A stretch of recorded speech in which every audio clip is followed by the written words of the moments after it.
JKR അക്കാഡമിയിലേക്ക് എല്ലാവർക്കും ഒരിക്കൽ കൂടി സ്വാഗതം. CSEB ടൈപ്പിസ്റ്റ് തസ്തികകളിലേക്ക് അപേക്ഷ സമർപ്പിച്ചുള്ള ഉദ്യോഗാർത്ഥികൾക്ക് വേണ്ടിയുള്ള എല്ലാ ക്ലാസ്സുകളും നിങ്ങൾക്ക് ഈ ചാനലിലൂടെ ലഭ്യമാണ്. ക്ലാസ്സുകളെല്ലാം തന്നെ പ്ലേലിസ്റ്റിൽ അപ്ഡേറ്റ് ചെയ്തിട്ടുണ്ട്.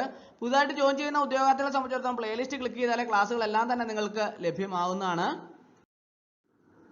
ഇന്ന് നമുക്ക് CSEB ടൈപ്പിസ്റ്റിന്റെ ഡീറ്റെയിൽഡ് സിലബസ് എന്താണെന്ന് നമുക്ക് നോക്കാം. അപ്പോൾ ധാരാളം ഉദ്യോഗാർത്ഥികൾ ചോദിച്ചു, ഞാൻ പ്ലേലിസ്റ്റിൽ ഓൾറെഡി അപ്ഡേറ്റ് ചെയ്തിട്ടുണ്ട്, എങ്കിലും ഞാൻ നിങ്ങൾക്ക് വേണ്ടി ഒരിക്കൽ കൂടി വിശദമായിട്ടുള്ള സിലബസ് നമുക്ക് എന്താണെന്ന് നോക്കാം. സഹകരണ സർവീസ് പരീക്ഷാ ബോർഡ് കേരള സംസ്ഥാന സഹകരണ bank building over bridge Thiruvananthapuram 695001 തസ്തിക ടൈപ്പിസ്റ്റ്. അതിന്റെ വിദ്യാഭ്യാസ യോഗ്യത എന്താണെന്ന് നമുക്ക് ആദ്യം നോക്കാം. SSLC അഥവാ തത്തുല്യ യോഗ്യതയാണ്. 2 KGT English and Malayalam type writing lower ആണ് ഇതിന്റെ യോഗ്യതയായിട്ട് ആവശ്യപ്പെടുന്നത്. അതിന്റെ വിശദമായിട്ടുള്ള സിലബസ് നമുക്ക് നോക്കാം. വിഷയം ജനറൽ നോളജ് ഇംഗ്ലീഷിലോ പ്രാദേശിക ഭാഷയിലോ മലയാളം, തമിഴ്, കന്നഡ എഴുതാവുന്നതാണ്. ചോദ്യങ്ങളുടെ എണ്ണം 20 ആണ്, മാർക്ക് 20 ആണ്. അതുപോലെ തന്നെ ജനറൽ ഇംഗ്ലീഷ് ചോദ്യങ്ങളുടെ എണ്ണം 20 ആണ്, മാർക്ക് 20 ആണ്. അതുപോലെ തന്നെ ഇംഗ്ലീഷിലോ പ്രാദേശിക ഭാഷയിലോ കത്തെഴുത്ത് ചോദ്യങ്ങളുടെ എണ്ണം 1 ആണ്, മാർക്ക് എത്രയാണ്? 10 മാർക്കാണ്. അതുപോലെ തന്നെ ഇംഗ്ലീഷിൽ നൽകുന്ന പാസേജിലെ സൂചനകൾ അബ്രിവേഷൻസ് വിപുലീകരിച്ചും അക്ഷരത്തെറ്റ് തിരുത്തിയും മാറ്റിയെഴുത്ത്, അങ്ങനെ ചോദ്യങ്ങളുടെ എണ്ണം അതിന് 1 ആണ്. അതിന്റെ മാർക്ക് 15 മാർക്കാണ്. അതുപോലെ തന്നെ പ്രാദേശിക ഭാഷയുള്ള പാസേജ് സൂചനകൾ വിപുലീകരിച്ചും അക്ഷരത്തെറ്റ് തിരുത്തിയും മാറ്റിയെഴുത്ത്, അങ്ങനെ ഉള്ള ചോദ്യങ്ങളുടെ എണ്ണം 1 ആണ്. അങ്ങനെ അതിന്റെ മാർക്ക് 15 ആണ്. അങ്ങനെ ആകെ 80 മാർക്കാണ് ടോട്ടൽ വരുന്നത്. എഴുത്തു പരീക്ഷ സമയം 2 മണിക്കൂറാണ്. അപ്പോൾ ഞാൻ ഒരിക്കൽ കൂടി പറയാം സിലബസ്.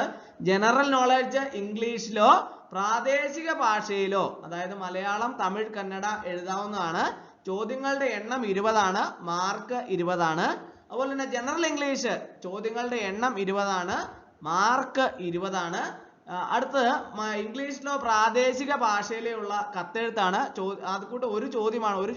ചോദ്യങ്ങളുടെ എണ്ണം 1 ആണ്, മാർക്ക് എത്രയാണ്? 10 മാർക്കാണ് അതിനുള്ളത്.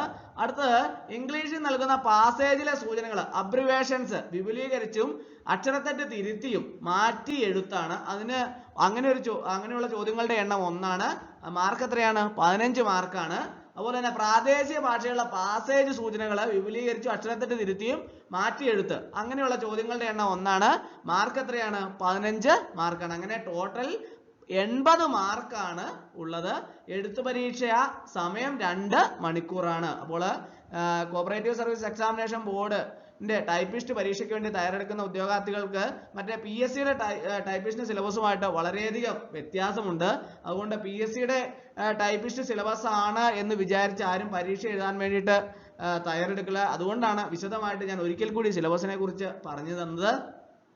അപ്പോൾ എല്ലാവരും പരമാവധി സിലബസ് വ്യക്തമായിട്ട് മനസ്സിലാക്കിയിരിക്കണം. കൂടാതെ ക്ലാസ്സുകളെല്ലാം തന്നെ പ്ലേലിസ്റ്റിൽ അപ്ഡേറ്റ് ചെയ്തിട്ടുണ്ട്. നിങ്ങൾക്ക് ഓരോരുത്തർക്കും ക്ലാസ്സുകൾ പ്ലേലിസ്റ്റിൽ ക്ലിക്ക് ചെയ്താൽ ക്ലാസ്സുകളെല്ലാം തന്നെ നിങ്ങൾക്ക് ലഭ്യമാവുന്നതാണ്. അപ്പോൾ ഇന്നത്തെ ക്ലാസ് എല്ലാവർക്കും ഇഷ്ടമായെന്ന് വിചാരിക്കുന്നു. ഇഷ്ടമായ ലൈക്ക് ചെയ്യണം, ഷെയർ ചെയ്യണം, സബ്സ്ക്രൈബ് ചെയ്യണം. പരമാവധി എല്ലാവരിലേക്കും എത്തിച്ചു കൊടുക്കും. ഒരിക്കൽ കൂടി എന്ന് പറഞ്ഞ് നിർത്തട്ടെ. നന്ദി, നമസ്കാരം.